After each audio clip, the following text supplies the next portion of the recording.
I have a week off of work this week and I found myself today and tomorrow with literally no plans, no responsibility, anything. So what does that call for? Well, I think it's very obvious. A Halloween movie marathon. Starting off, we are going to be going with one of my favourite physical medias I own. It's the 4K Halloween 1978. Look at that cool shot of Michael there. This is the 35th anniversary edition. Now I did try and work this out, and for all of the Halloweens from 1978 to Halloween Ends, we should be going for 21 hours and 50 minutes at least. That is all of the film lengths added up to the versions I have. But yeah, I'm going to be going for a long time. Let's get started with this. I'm excited. Oh yeah. I literally watched this about 12 hours ago just before I went to sleep last night, so I mean, I'm happy to watch it again, you know. The walking home scene with Laurie, Linda and Annie. Obviously having watched this before, but it just gets me so in the mood for the rest of the film. Like, I'm at the bit now where Michael's just behind the bush, obviously the iconic shot. And yeah, just watching this bit of the film, it really does never get old. It's incredible. This is another one of my favourite bits. Michael's just there waiting to cross.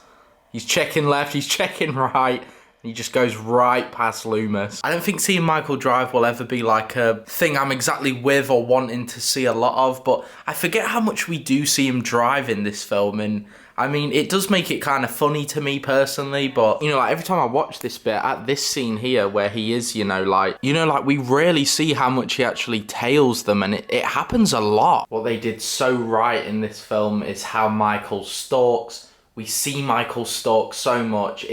These are the shots that really make Michael creepy to me, you know? They're the ones that stick with me because he's just in the shadows, but also so close to you. And yeah, those shots to me are the freakiest, and yeah, you just can't beat the original. This film is genuinely, truly a masterpiece in horror. Now, a lot of my friends and family aren't exactly horror fans. However, my aunt's fiance, he loves horror, everything like that. So, we can kind of communicate about it, and it's a nicer conversation than if it was with my mum or something, because, she does like the new Halloweens, that's for sure, but the old ones and stuff, not so much. But that line of dialogue by Loomis, I said this with my aunt's fiance when we spoke about it, but although the new Halloween films are a lot more modern horror, it's more well filmed in some ways, the quality, jump scares and stuff have evolved, and I think it's just easier to maybe find things scarier when they're happening present time, maybe. Genuinely, to me, when you really listen to that Loomis dialogue, the way that he describes Michael in these early films is, to me, the scariest part of Michael Myers.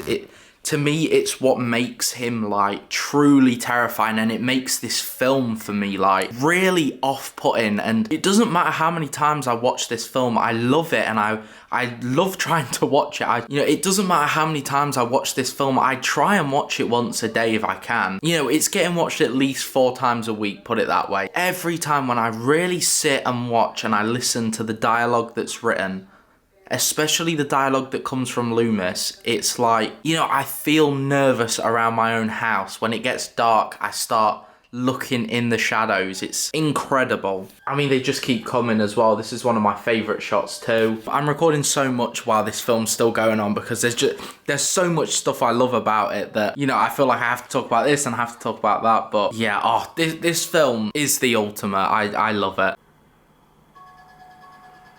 Alright, just like that, that is 1978 done. What a joy to watch. That film will never not be a joy to watch. I feel like as well, the hour and 30-minute film of this, it just flies by. It's kind of this weird feeling where it doesn't feel like there's even more than 15 minutes between Laurie, Annie and Linda walking back from school to us being in the final act. But yeah, guys, I absolutely love this film. Obviously, it's the best of the best. I always get goosebumps thinking that this is the thing that started it off. I'd give anything to have been in the movie theater while this film came out.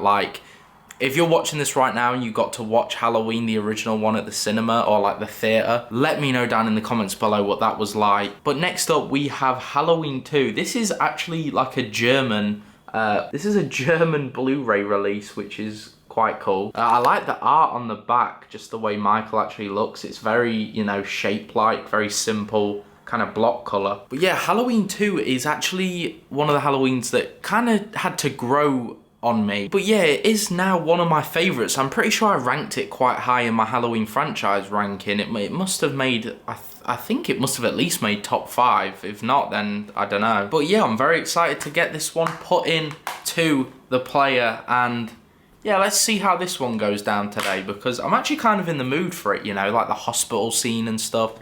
Well, the whole thing's in a hospital, but that's what I mean, like the scenery of a hospital. I don't know what I'm talking about, I'm sorry. Look at the, like, main screen art for this one. This is insane. I don't even remember seeing this. I'm not actually sure if I've played Halloween 2 on the, like, my Blu-ray version of it. But yeah, I don't really remember seeing it like this, but this is insane looking. This opening shot here where Michael's kind of walking down, like, this area, obviously they kind of use the same set in Halloween Kills. Like, it's that same kind of like walkway, whatever you call it. Yeah, my point with that is just it kind of reaffirms how much, you know, while Halloween Kills didn't have everything in it, the flashback scene was incredibly done. Like, it amazes me every time I actually go back and watch the, like, original, and even number 2, I guess, at this point. But yeah, and just how, like, accurate they got that feeling of 1978 Halloween. Like, it's so well done. We get to see the shape here now for the first time. There he is.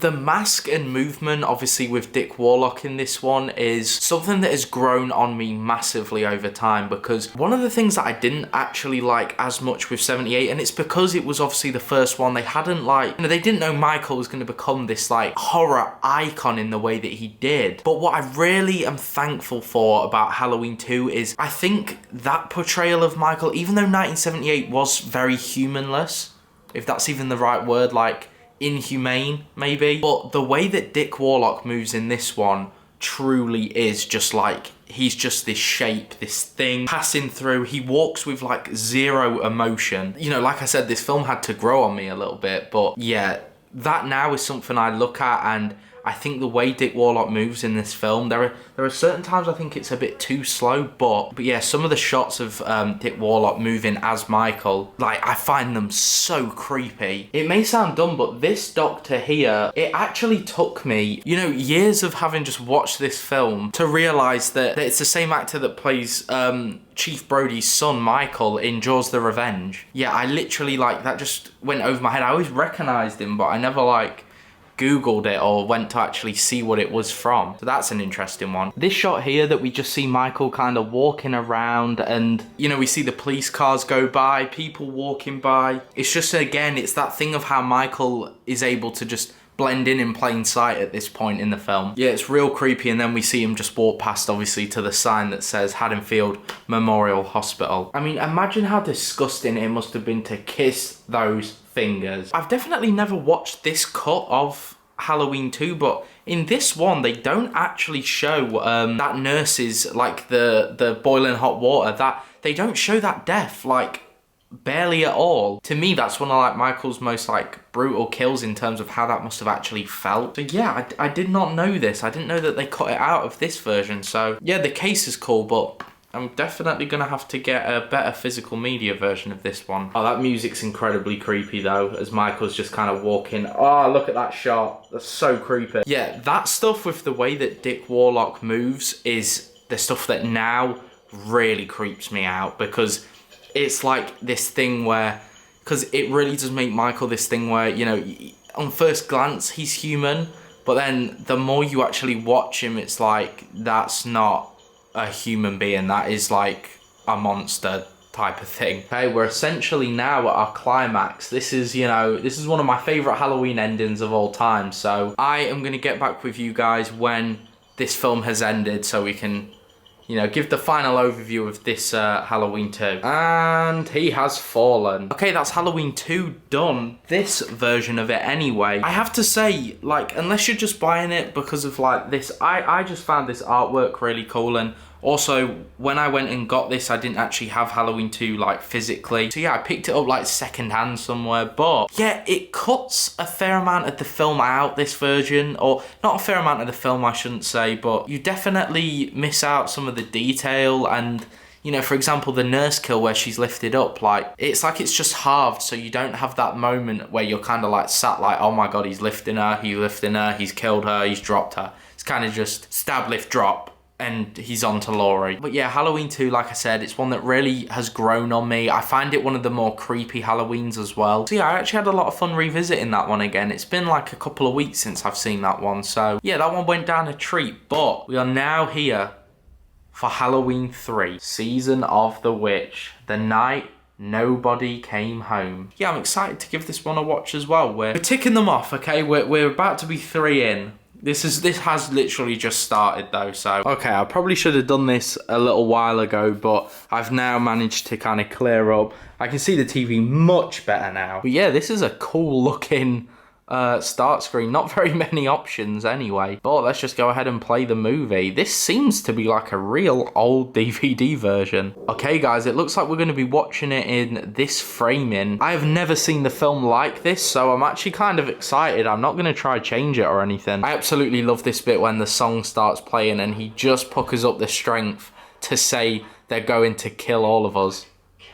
This scene here, like, haunted me as a kid. I remember when I first watched this, obviously, you know, when she's playing around with the silver shamrock thing and the aftermath of what that actually does to her, I still find so disgusting. You know, I just find it so hilarious that those two are just getting it on in the room and then that happens to her.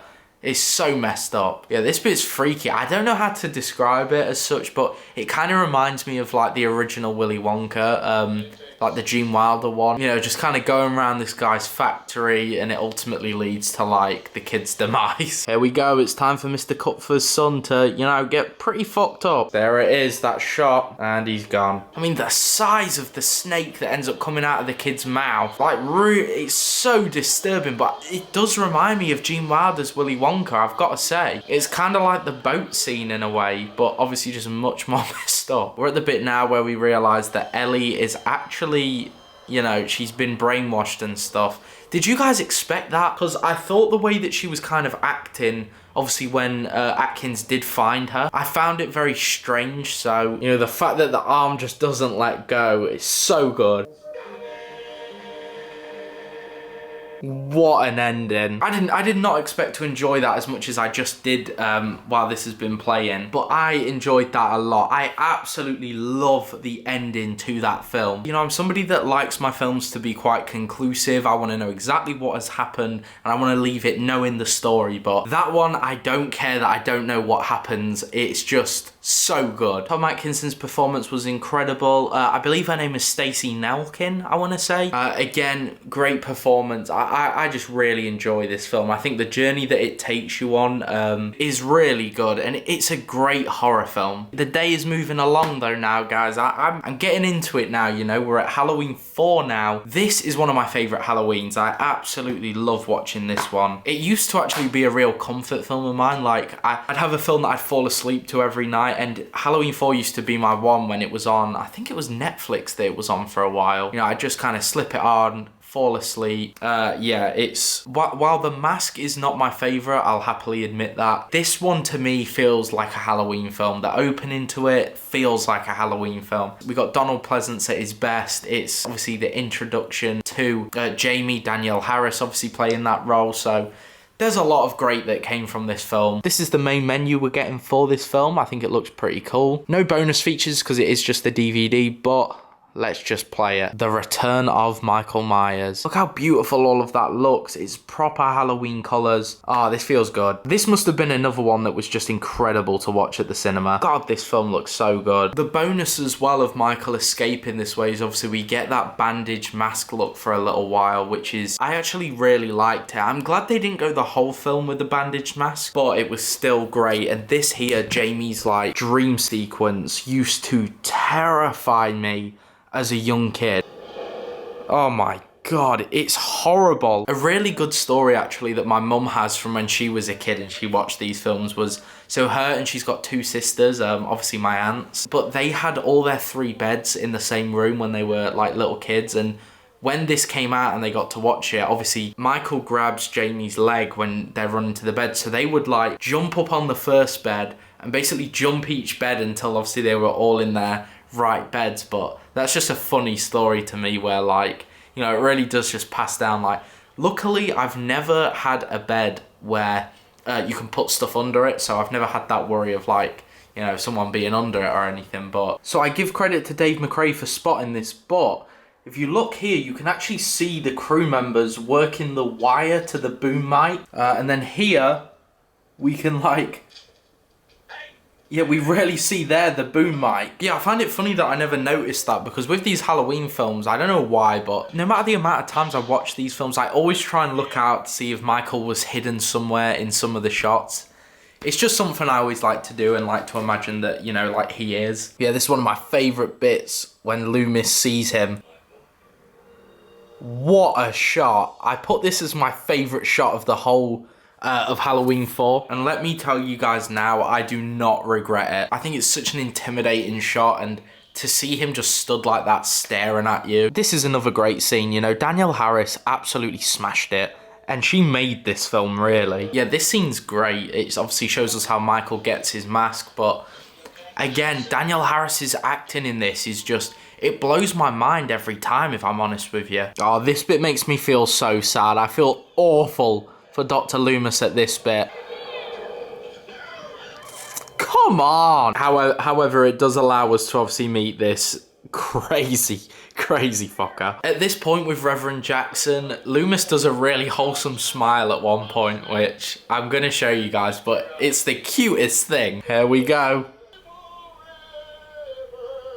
God, one of the first things that really upset me about this franchise was obviously because, like, I was born in 2001. It feels really weird having this, like, deep sadness for somebody that, you know, you guys weren't even on the planet at the same time. Like, obviously, Donald Pleasance unfortunately passed away in 1995. I hope that's right. Yeah, 1995. And he's such a big part of my love for this franchise, and just the fact that, like, we never, like, overlapped in any sort of way. It's sometimes a weird thing to think about as, like, a, you know, young Halloween fan. But yeah, I really like that scene. And also the dialogue with Reverend Jackson. I actually, when I was younger, I used to more think it was just kind of, just a lot of, like, meh. The more I listen to it, the dialogue does have, like, some purpose in it. Like the idea of hunting Michael and how, you know, you're never truly gonna get rid of it. Like, in a sense, anyway. That's me really, like, putting it in a nutshell, but the dialogue does have some good meaning, and I do actually like it. This was such a great move by Michael to, you know, be able to cut all the power out of Haddonfield. That is so haunting. Yeah, they managed to create a really eerie Haddonfield with this. I know obviously it was kind of his point in the movie to die, and, like, this is obviously where he's supposed to die, but this one, like, should have been so much more avoided, like, to let Michael get that close to you. This rooftop, like, chase scene as well is also one of my favorites in the franchise. I think Halloween 4's finale falls into, like, definitely one of the best. And now at the scene where Michael rips the guy's face off in the truck after going through everyone that was in the back of the truck, really, like, insane Michael Myers moment. Just him holding onto this truck as it's, you know, going at what, like 50, 60 miles an hour at least. Now we're getting the demise of Michael Myers. Yeah, what an insane route this would have been if we actually got this as, you know, the beginning of a whole new story to this Michael Myers Halloween saga. What a crazy ending. I can't imagine what it must have been like in the movie theater after that just happening, and obviously Halloween 5's not out yet, so you just don't know where they're gonna go with this. But that's it, Halloween 4, we're finished. That was a really good one. I absolutely love Halloween 4, as I said. It's one of my favourite Halloweens to watch, you know, the whole way through. I enjoy most of that film. However, it is followed up by Halloween 5, which obviously comes next, and I'm not really in the mood to watch Halloween 5 right now. I'm kind of in the mood to watch, like, the first bit. Yeah, we are getting there with this movie marathon. But the way I see it, the sooner I put it in, the sooner I watch it, the sooner it can be out, and we can watch Halloween 6, which, you know, it's not one of my favourites, but I don't mind Halloween 6, so. I feel so groggy right now. I'm definitely gonna have to take, like, a little mini break. Luckily, it's still daylight outside. I don't think I've got much longer of that, but yeah, guys, we're a good, like, 7 hours in now, we must be. Like, my legs feel stiff. I'm gonna go to the toilet quick. Yeah, I'm gonna quickly change out the SD card as well, because I have a lot of footage on this at the moment, and we'll regroup to watch Halloween 5. All right, here we go. We have Halloween 5 now in ready to go. I never actually seen this feature, but it has a photo library, which is quite cool actually. It's something I might check out later. This is a pretty cool opening sequence, I won't lie. Like, I like that personally. This was always like a real stupid look. Wow, I did not realise how terrible quality this version of the DVD is. I picked this up literally from a charity shop, but I just thought I've never played it, so I kind of want to, you know, test it out. But I don't know how good it looks on the camera or if it makes it look better. But yeah, I watch these Halloween films a lot, so experiencing them in, you know, different styles, looks, stuff like that, I'm always open to it. This scene here has my favourite shot of the movie. It's this one here, that one.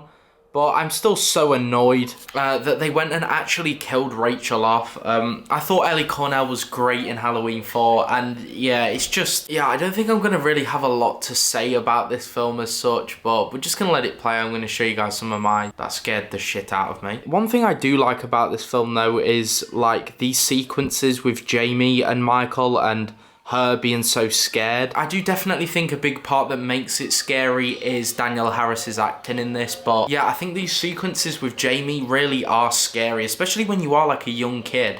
If you did happen to watch it then, like, that's a horrible sound, but I forget how quick into the film the boyfriend Michael actually dies. I don't really know how I feel about Tina in these films. I'm a mixture of like, she really annoys me, but also like I like her a bit. Like, now I'm annoyed with her because, you know, Jamie's finally said her name. She's, you know, managed to muffle out the words Tina. Tina's so happy with this, but all of a sudden she's just happy to ditch her for this party. So, but this is obviously where we have our first introduction as well to the Man in Black. What do you guys actually think of this end like chase scene kind of thing? I'm not too sure how I feel about it. I think it is pretty like intense, you know, because Michael's just chasing after them in this car. But, you know, I expressed my feelings earlier on how I actually feel about Michael driving, and I don't think it's something that's the best, but I think this makes out for a pretty intense scene. You know, there's two kids involved, obviously Jamie and then her friend, I forget his name. Yeah, like, just when they're going through this bit here and like the bushes and stuff, like, I guess it is quite intense. I think the fact that Tina does sacrifice herself as well does make for like a bit of a redemption, or a big redemption, sorry. You know, obviously we get this point now as well where there's just these two kids basically on the run from Michael. And then Loomis sneaks up on him, which makes me laugh because he's such a creep in this film. I always used to find this bit really tense, just because of the way Michael does kind of charge at this point. I'll show you. This bit here, it's so insane. Like, yeah, I don't typically like it when Michael's like explosive that way, but that bit always kind of gets me a little bit. This scene here, I want to make like a full video speaking about like my feelings towards it, because it's definitely my favorite scene of Halloween 5. The idea that Jamie's just trapped in there and Michael's stabbing away at this vent, it's such a scary scene, and like, imagine being in that situation as a kid. This bit here, I think the setting with all the candles is a pretty weird thing, but this scene's like terrifying as well. Like, what this movie does do well is, you know, it shows us the fear of a child really well in if they were in this situation. But yeah, just the way this bit where, you know, her saying uncle stops him and everything, and he shows her his face, and of course he cries. And then Loomis somehow devises this whole trap and beats him with obviously the metal thing. We're basically at the finale now, which is good because I'm really wanting this movie to be done. But it wouldn't be complete without Michael Myers playing with his chains, rocking back and forth. Okay, that is it for Halloween 5. You know, if I am 100% honest, I don't really have a lot to say specifically on Halloween 5. It's not one of my favourites, but, you know, I had some fun watching it then. It's not one of the ones that I usually go back to, but, yeah, now I'm gonna start it, but I will have to pick my girlfriend up from work in about half an hour, but we may as well just start it. But I've got the Halloween, this is like the Miramax collection. I thought it was just a bit easier to do it this way, but we're of course going to be starting off with Halloween 6, The Curse of Michael Myers. I actually really like this one. I think Michael, played by George P. Wilbur, is very intimidating again. But yeah, the main menu for this, again, is actually pretty cool looking. If I could, like, somehow get that image, that would be a cool thumbnail to, you know, maybe do for a Halloween 6 video. But here we go, let's do it. Yeah, I find what happens to Jamie here just so, like, such a bitter end to her character. I do find it sad that she isn't in Halloween 6, you know, after her 2 stellar performances as well in the previous 2. And, you know, to end her character like that without Danielle Harris playing her, I've never really liked it. I also think, obviously, this storyline is just so, like, just unnecessary. And yeah, I don't actually hate the idea of the Thorn timeline. I'm not, like, someone that just is completely against it, but I think including all this stuff where, like, Michael, you know, where Jamie has Michael's baby and stuff, I just think, like, it's so unnecessary and, like, they just do it so weirdly. This scene here absolutely terrified me, the way he comes out of the shadows. Yeah, I do apologise I can't, like, show you everything,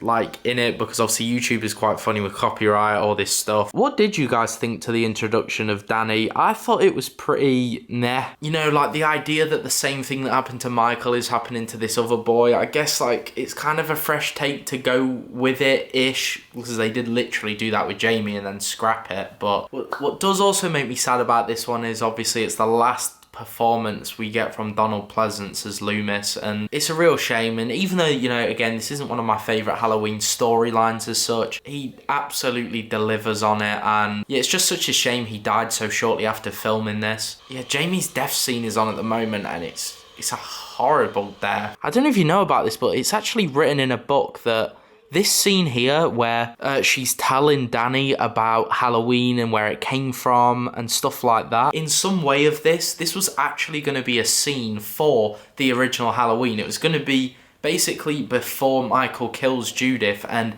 it would have been Michael as the little kid instead of Danny, and it would have been Michael's grandma. And yeah, Michael's grandma was going to be telling him all about, like, the history of Halloween, Samhain. I've made a video on this, so if you do want to check it out, please feel free. But yeah, it's actually really interesting that it was, you know, this scene's kind of like maybe in tribute or so to that. Yeah, I just thought that was really cool. We just had John Strode's death play, and, you know, I really hated John Strode's character in this, so I'm glad he, you know, got sent off with a bang. Alright guys, this bit here is like my favourite scene of this film. Imagine seeing that. Yeah, the fear in Paul Rudd's eyes, and then I love the rock version as well of the Halloween theme here. You know, he looks so menacing as he's doing it. You know, and now we get the hospital massacre scene, which is a pretty brutal scene. It's one of my favourites, to be fair. This and, like, the firefighter scene are the only 2 that I feel like we have that are similar in that sense. The firefighter scene from Halloween Kills, I mean. Yeah, you know, the reds here from Michael, like,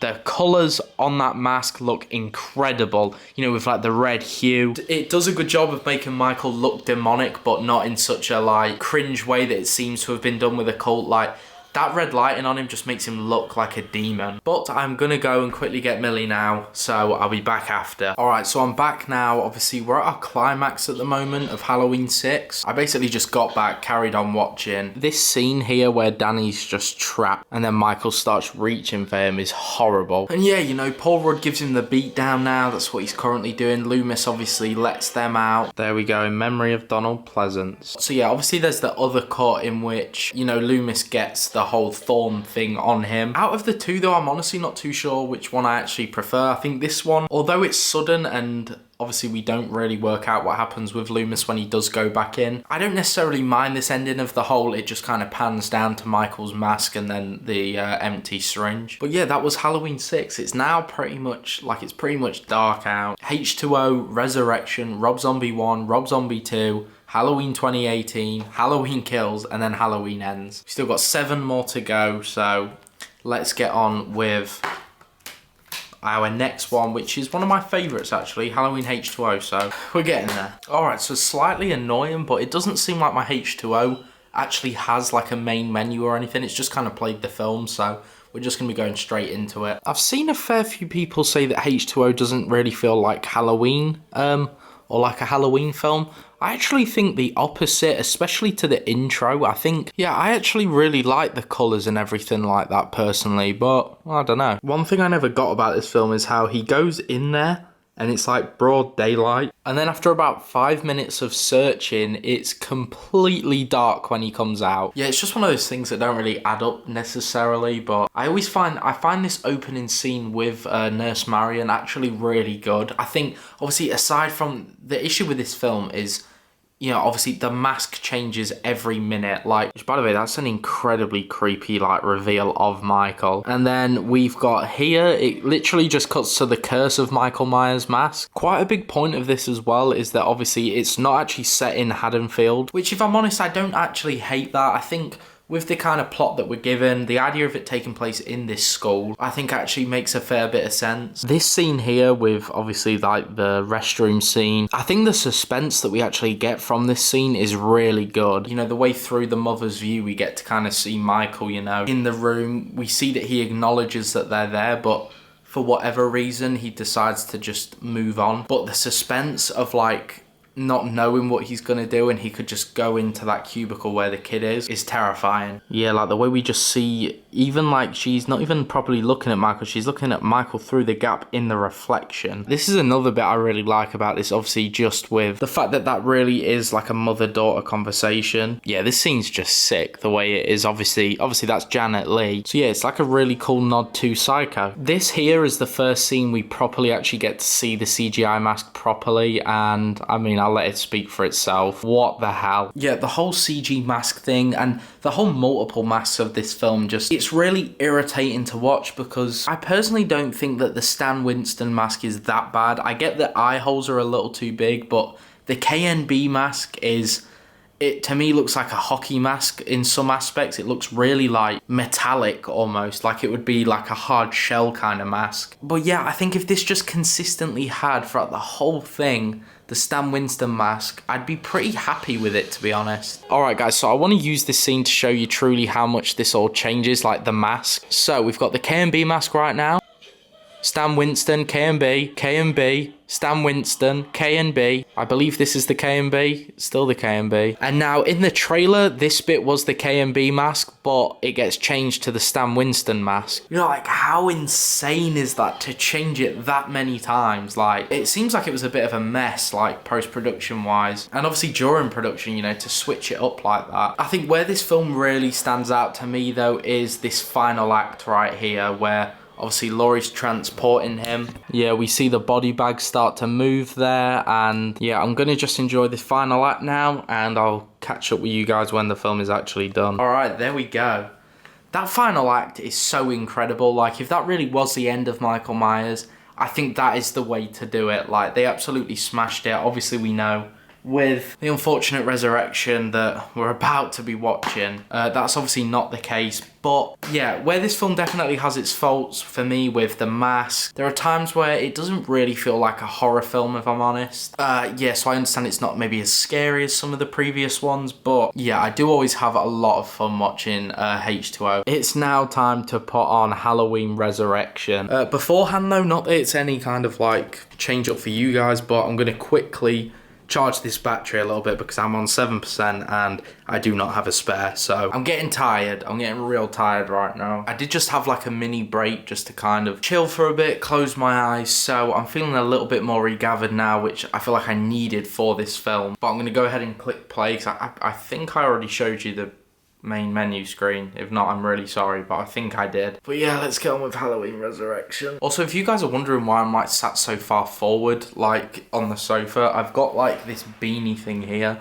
that I kind of like have just been sitting back on because I don't really like watching films from that far away, and it's easier with a camera set up here to just kind of like lean back and try and enjoy this film. Unfortunately, this here is probably the only bit of the film I'm going to semi-enjoy because I do actually think that Halloween Resurrection has a pretty good opening scene. You know, it's a big opening scene. It's the death of Laurie Strode, and I don't think it's actually done too badly. I think it's scary and good, the film is. Also, what do you guys think to the mask in Halloween Resurrection? I think aside from how black the eyes are in a sense, and maybe the hair's a little bit of an afro, like, don't get me wrong, I like it when Michael's eyes are like kind of blacked out, but this really does look like it's I don't know whether it's mascara or whatever it's called. However, what I do like about the Resurrection mask is it looks to have a pretty angry look to it, and I do actually like that. You know, the eyebrows are one thing that isn't great. And then also, you know, seeing Michael hung upside down like this isn't ideal.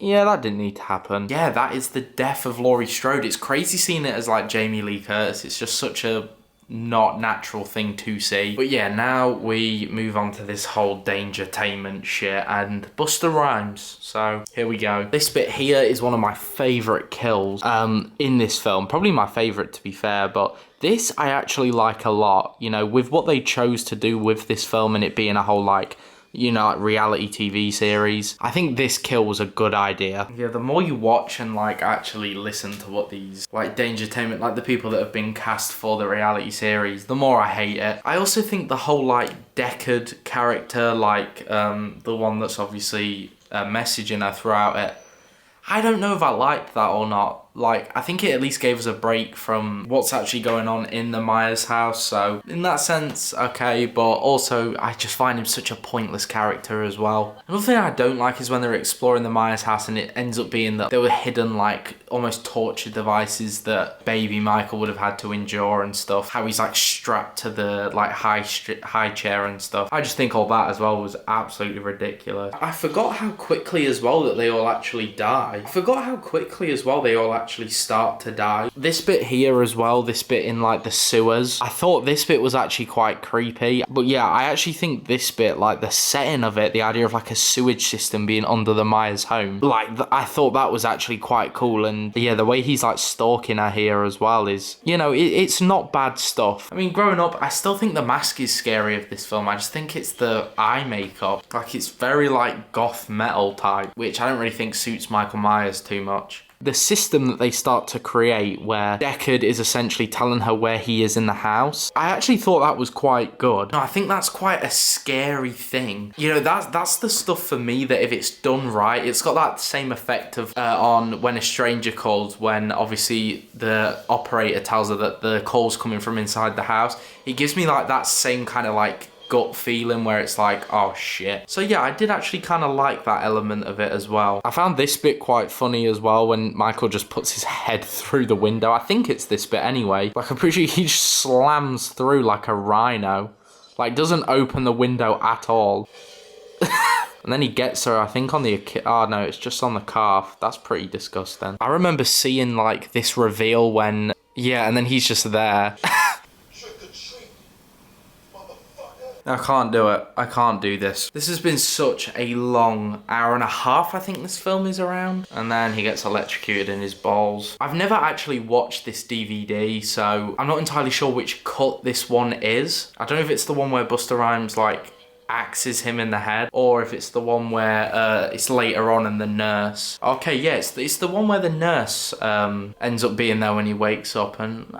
I think I prefer that one, I guess. Like, imagine being told you've got to do an autopsy on Michael Myers. Well, that's Halloween Resurrection done. It hasn't gone up at all in my estimations. I think especially on a movie marathon as well, like having to waste an hour and a half on that is not the best. So yeah, I'm very, very happy to be moving on from this one. Okay, I've just sorted out Halloween 2007. We are now on to the 2 Rob Zombie films. I am buckling myself in for a pretty intense 4 hours. However, while I don't think these are the best Michael Myers films, I actually, I don't find these very hard to watch, actually, because I think, you know, take away Michael Myers and that it's meant to be The Shape. I think these are pretty good, like, intense horror films. So let's say hello to Ronnie White. I think the biggest issue with this as well is the big section of the film that is, you know, like Michael's kind of origin story in... you know, the vision of Rob Zombie, it makes us feel way too sorry for him. Like, you know, like when he's getting picked on in this bathroom right now, the school bathroom, by these bullies, it's like, you know, you kind of want him to snap and kill these people, and, you know, you just think like you had it coming. We're about to watch Michael kill the bully, and I have to say, you know, I really don't like that they replaced Judith being the origin kill of Michael. I think, you know, for him to kill his, like, hamster or rat, whichever it was, and then to go for a bully, and... obviously, we know he's been killing these dogs, animals, stuff like that. It takes us away from the story a lot and what it's actually supposed to be. So, yeah, like, watching Michael's, like, childhood is really bad. It's absolutely terrible. And again, like I said, I don't like that in some ways, I feel like I do kind of root for Michael at points in this film, because I just think, you know, everyone's so horrible to him. And yeah, it just turns him into this, like, seriously nasty killing machine. Which, you know, like, credit where credit's due, Rob Zombie, like, made a scary killer. I always find, you know, like, little Michael with the big white mask, I always find that hilarious. I think it makes more of a sense, and I kind of like that idea of that being the way he got the mask a little bit more. Yeah, there he is. Yeah, I found like the news report that comes on after Michael has killed the sister and the stepdad.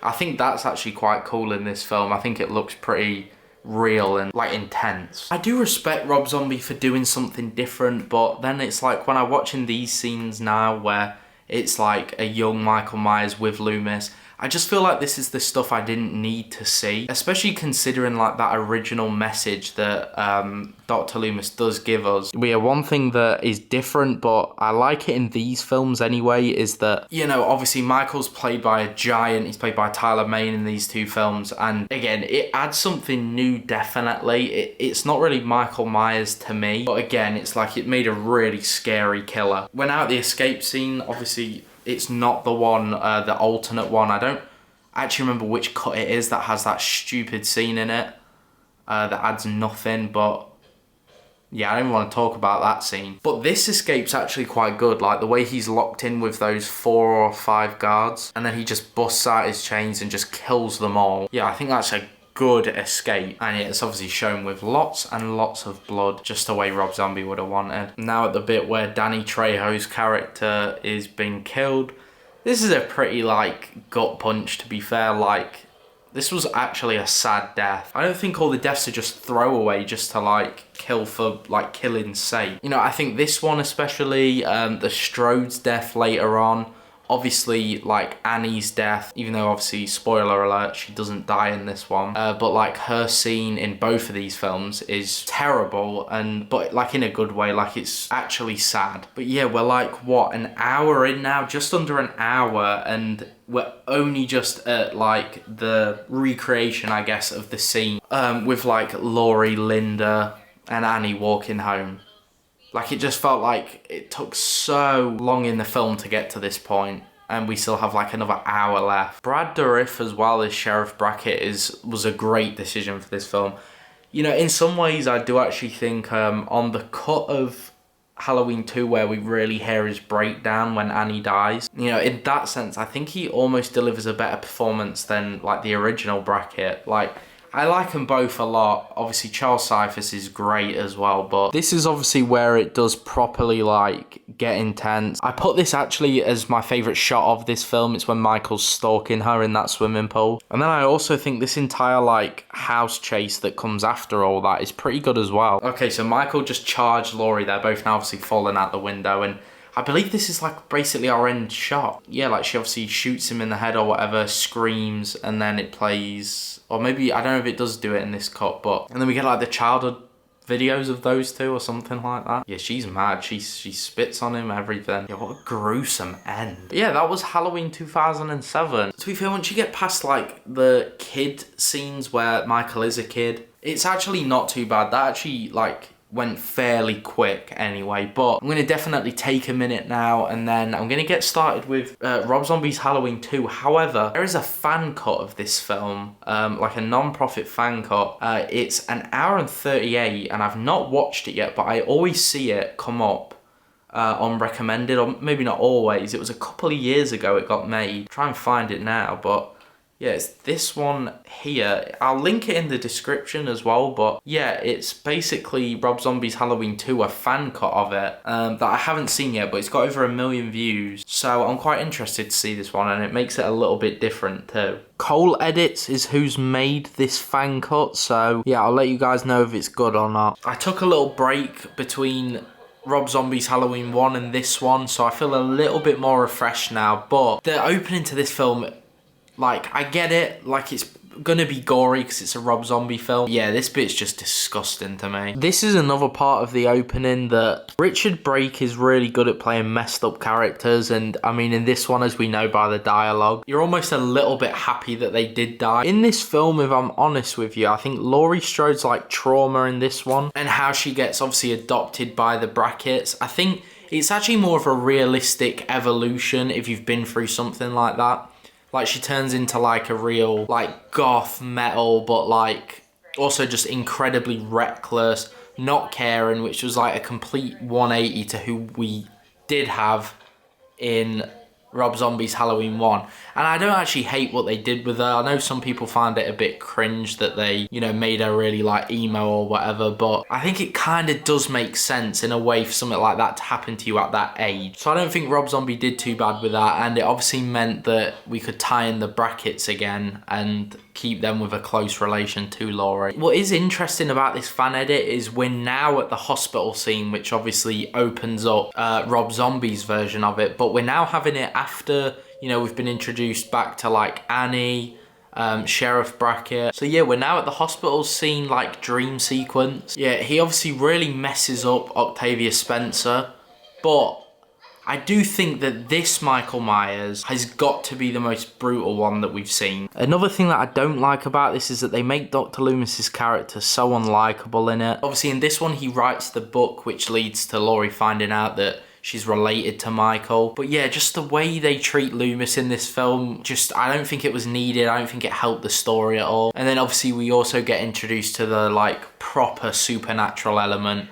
of Michael seeing his mom, seeing the kid version of himself. Also, I don't know what exactly happened with this film, but I don't know why they completely changed Michael's kid actor. I don't know whether, obviously, I'm guessing he didn't want to return. I guess it's obviously because they wanted to have Kid Michael still in this one throughout it, so obviously they had to get another kid actor to do that. But this is another kill. Obviously Michael gets him back, but again, it's a bit like, I wish Michael had kind of just come across these people and then just killed him anyway. Like, they just have to give him a beat down before. We're now at the point, obviously, of Annie's death, like her actual death scene. I don't know on this cut which Sheriff Brackett reaction it actually has, but the one where it really shows his emotion was probably the best part of this film, and probably the whole Rob Zombie, like, probably both the Rob Zombie films, to be honest. Okay, Brackett's just arrived now. Okay, so I've put the volume down just because of copyright, but they basically are showing obviously Brackett's full reaction, which was like,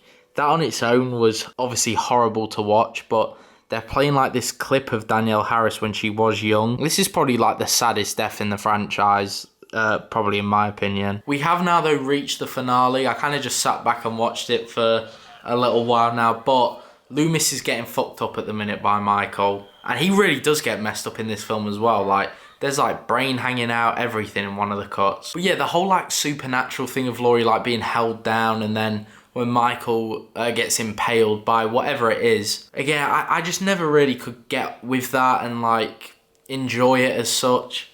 Like, I don't think this is a terrible, terrible film, but as like a Halloween Michael Myers film, it just, like, it doesn't add up. There's too much of it that just strays off so far from even where 2007 went. This though is probably one of the dumbest scenes of the franchise. I don't get it. And then obviously we end the film with that sequence of the whole White Room. So that was the Cole Edits fan cut of Rob Zombie's Halloween Part 2.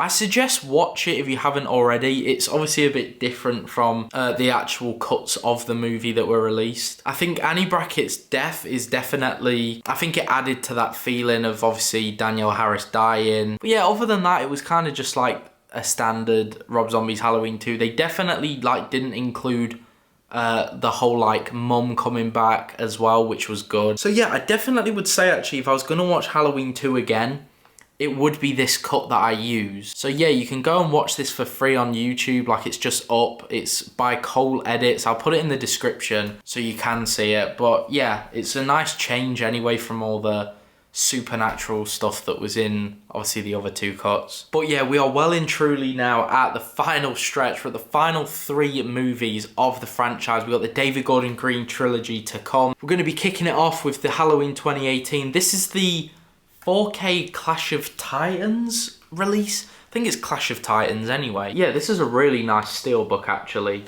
Yeah, you know, it's got some great artwork on the inside of it as well, and some nice disc art too. And yeah, I haven't actually sat down and watched Halloween 2018 in a little while, so this is one I'm pretty like excited to do, to be fair. I'm interested to see as well what kind of like main menu it has. This is like the main menu we get for Halloween 2018. It's pretty straightforward, I guess, so we're just gonna go ahead and play it. It's been a while since I've actually seen this opening scene. I forget that it literally just opens up straight from the mental hospital, and I think obviously minus what happens with Sartain later in the film, I do actually like his character a bit. I think the way he does speak about Michael slightly resembles Dr. Loomis anyway, obviously. I think this was the right way of going about giving us like a bit of a Loomis type character, of like somebody that's been studying him for the rest of the time. And yeah, the introduction that we do get here to Michael, I think is a great one. I think the sanitarium look is pretty insane. Like, it's not something I would expect in a Halloween movie, but also I don't like hate it. The way that this leads us into our opening credits as well, I enjoyed that a lot. I remember watching it at the cinema, and obviously with all the surround sound, everything, it was so good. I actually like this bit because obviously we established that Michael and Laurie aren't sisters in this one, which I think is definitely the better way to go. I feel like another good thing that Halloween 2018 does is like a scene here where it obviously, you know, it tributes the original but puts a twist on it. I like that in 2018 again they call Michael the Shape, but more specifically that Laurie does. I think it's just cool that she acknowledges him as the Shape rather than as Michael Myers. Obviously now we've got Michael's escape, which again I think it's a pretty good scene. We obviously get to see Michael kill a kid for pretty much the first time, which I think sets a more mean tone for this trilogy, like in the first place. This scene at like the gas station where obviously Michael finally gets the two reporters, like this one, Dana's death is an intense death. That scene in H2O, obviously where Michael ends up leaving the woman and the kid, but this time it kind of shows it if it was to go the other way. Yeah, just everything, like the dropping teeth down, the way he bangs on the door, like this whole thing. And then obviously Aaron discovering the mechanic that's literally had like his jaw ripped off. This whole exchange here is absolutely insane. This is probably my favourite shot of 2018, to be honest with you. It's this bit here where he obviously shuts the boot and we get to see him from inside the car.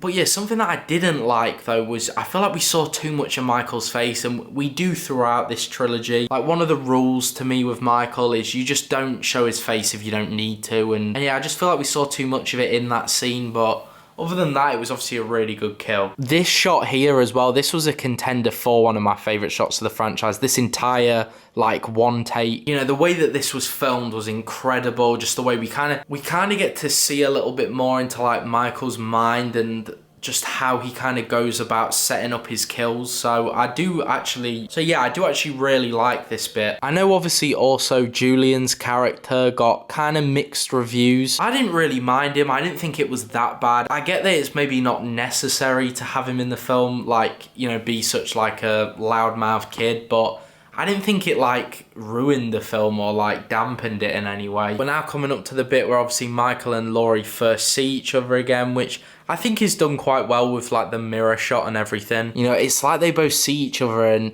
I personally think like Michael sees her and does recognise her. I just watched the bit where Laurie and Frank, it's after Laurie's managed to shoot Michael as he's leaving Julian's house, and obviously her and Frank bump into each other. But I think moments like that, where they put like comedy into it, them moments work in this film, especially because it's done well. But yeah, we've now got Oscar's death. Obviously, we're coming to the stupid Sartain moment, but this death is definitely one of the best in the franchise for me. You know, the use of obviously the motion lights, allowing Michael to kind of move around. Yeah, this was a great kill. And then we get the great Carpenter score of The Shape Hunts Allison. I wish there was more to this scene. Yeah, we're currently at the Hawkins-Sartain's encounter. He's literally about to get him with the like penknife thing he's got. Yeah, it's just such an unsatisfying... Like, I thought the twist of Sartain getting Hawkins was kind of acceptable because it's like he's become obsessed over Michael over the years. He's like been his doctor. So I get that, but The second he put the mask on was just like, what the fuck? Like, this kill is bad. Like, just imagine for a second being Allison in the passenger seat of a police car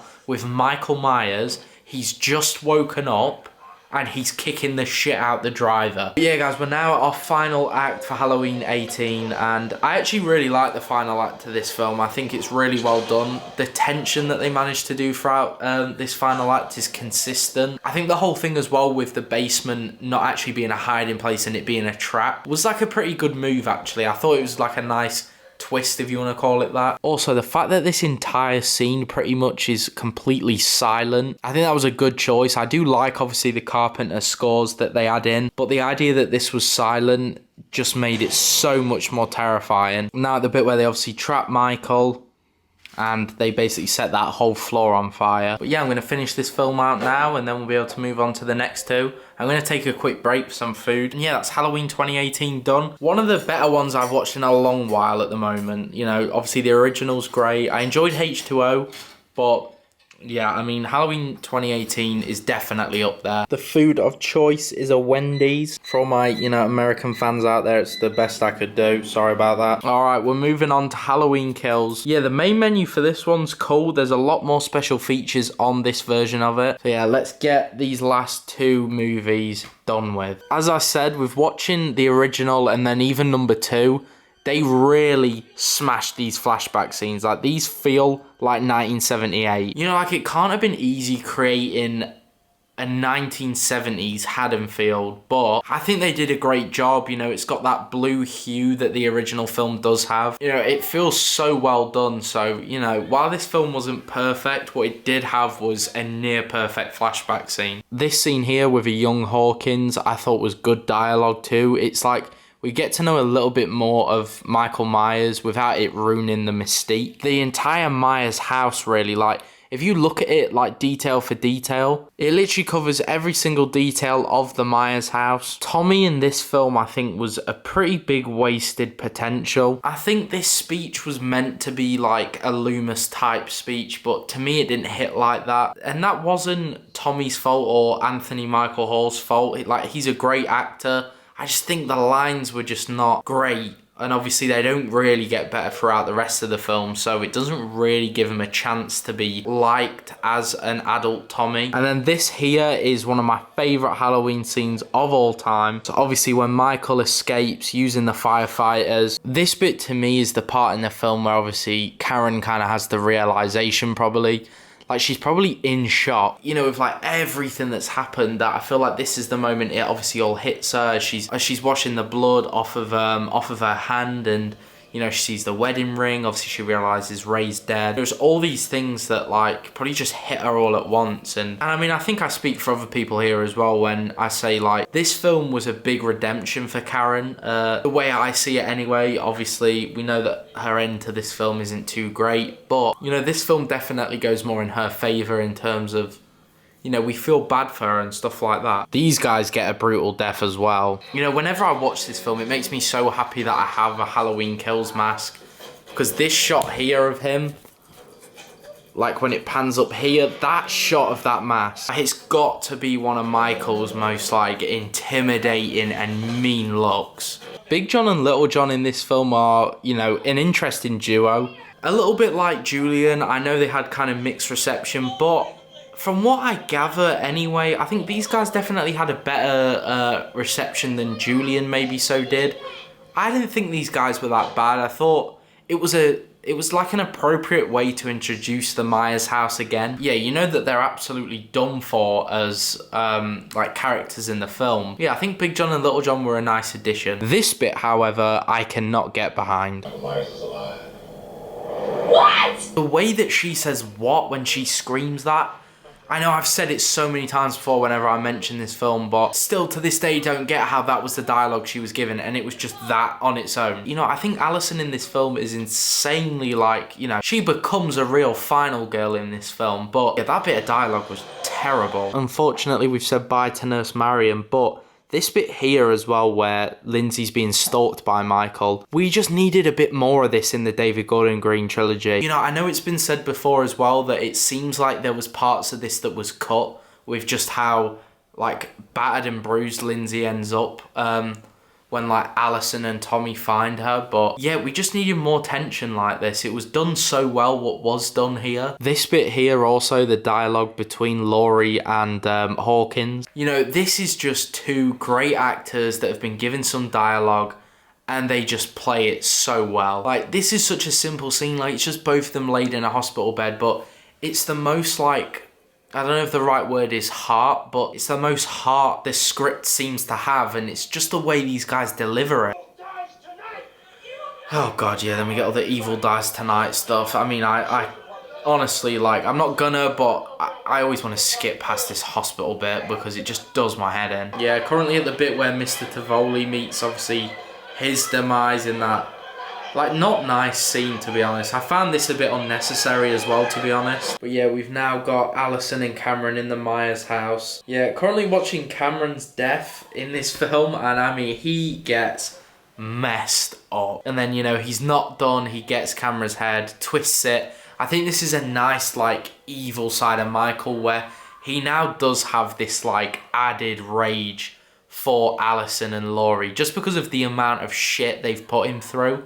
He wants them to suffer. That leads us to my favourite scene in this film.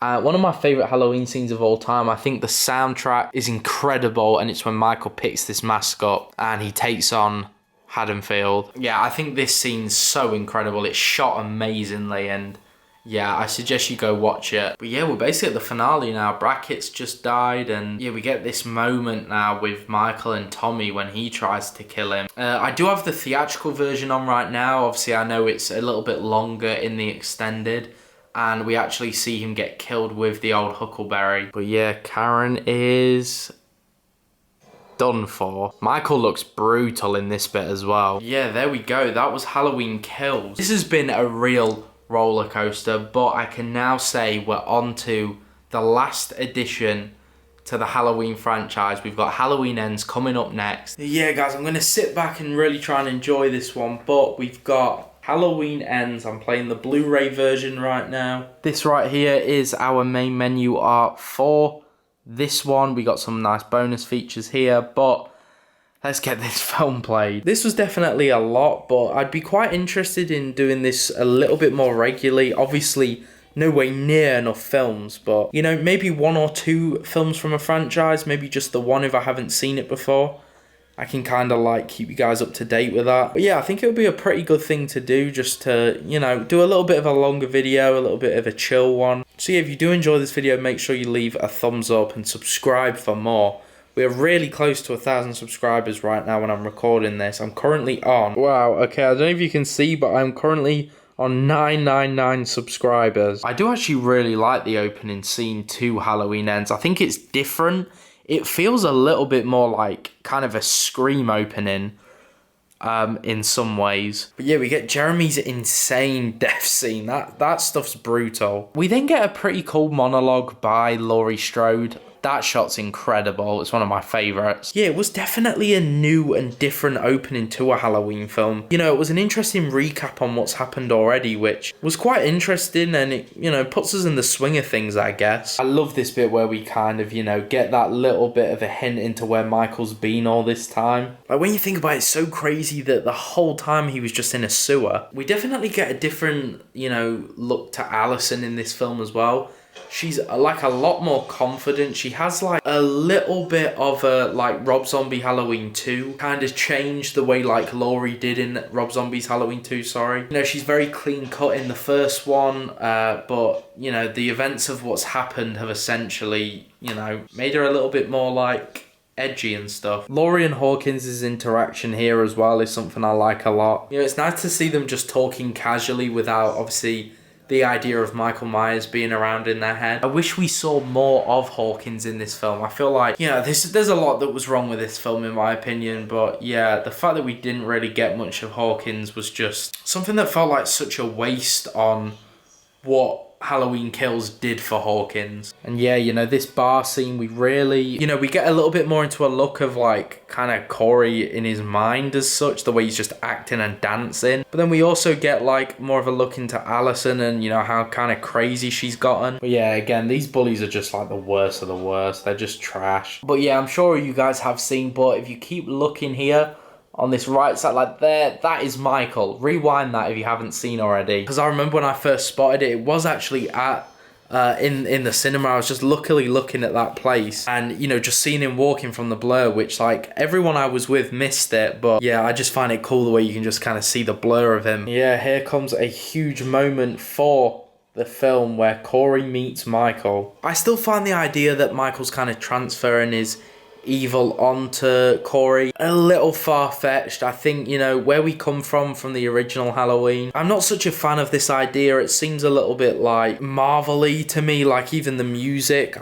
I don't hate it, it just doesn't feel very Halloween-like, and I just find it insane that Michael would like transfer his power like that as such. This bit as well is really cool, the way we like see Laurie get this sense that somebody's there, and yeah, we see Corey in the same kind of stance Michael would be in. You know, it's the beginning of the transformation as such, so yeah, I find the little, you know, the little mannerisms that Corey ends up adapting quite interesting. I think, you know, in terms of if he's becoming the next Michael Myers type of thing, you know, I think these little things were the right things to add. And now, obviously, we get this insane scene where Corey is screaming at Michael to kill. You know, this, considering where we left off with Michael, you know, I can't believe that this is where it kind of comes to. Like a real weak Michael Myers that can't even like straighten his arm at this point. Yeah, you know, I do get it. I understand that like it's more realistic for him to be weaker, but the fact that then now like this, the killing starts to make him more powerful. I find some of it kind of interesting as such that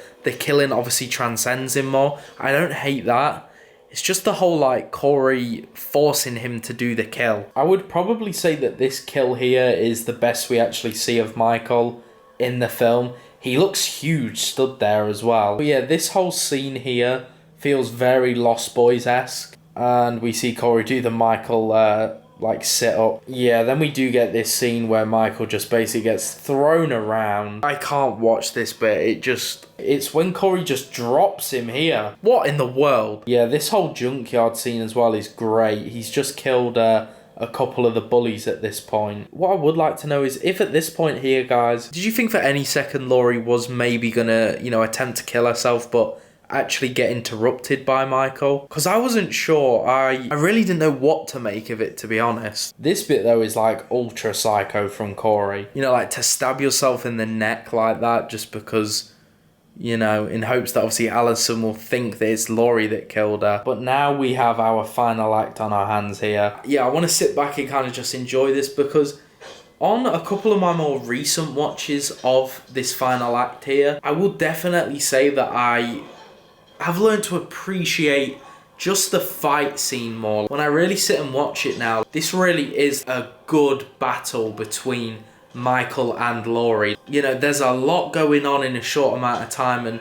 while I do wish it was longer and it probably ended a little different, knowing that it is the final battle makes it, you know, that little bit more meaningful maybe. Yeah, the fact that she like crucifies him to this table and then, you know, he's just bleeding out right now all over the table. And this is followed up by obviously like the procession that they do for Michael, which I actually think was a pretty cool scene. I think, you know, the visuals of all the cars right now, I'll try to show you a little bit. Yeah, the visuals of all these cars, you know, all these residents of Haddonfield. You know, the idea of all these people gathering to watch Michael finally be, you know, stopped, destroyed, and completely forgotten about. Well, not forgotten about, but, you know, put in the past. I think, you know, for them to make like a big deal of it like this, it makes sense.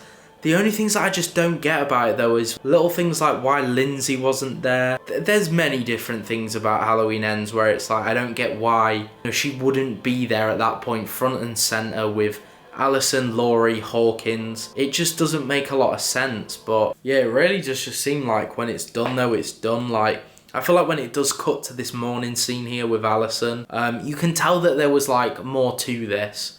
And obviously there was that whole thing where like Laurie kind of maybe had the evil with her. There was, you know, a little bit more to add on that. But yeah, we get this really nice scene at the end with Laurie and obviously Hawkins. You know, he finally gets his nice little bit of screen time, but the ending and the closing is obviously with the different shots of Laurie's house, followed by Don't Fear the Reaper, which I can't play due to copyright. But that is Halloween Ends done, and that is all of the films of the Halloween franchise done. Time right now which we have ended on is 4:49. This has been such a long day of watching Halloween, or day or two, I don't even know what you class it as, but yeah, I hope that gives you guys a little bit more of an insight into like my thoughts, feelings towards each individual film in the franchise. If you do want to see more videos like this, obviously with a lot fewer films, but maybe it can be like 1 or 2 Nightmare on Elm Streets, 1 or 2 Friday the 13th, or maybe something that I haven't seen before and I just kind of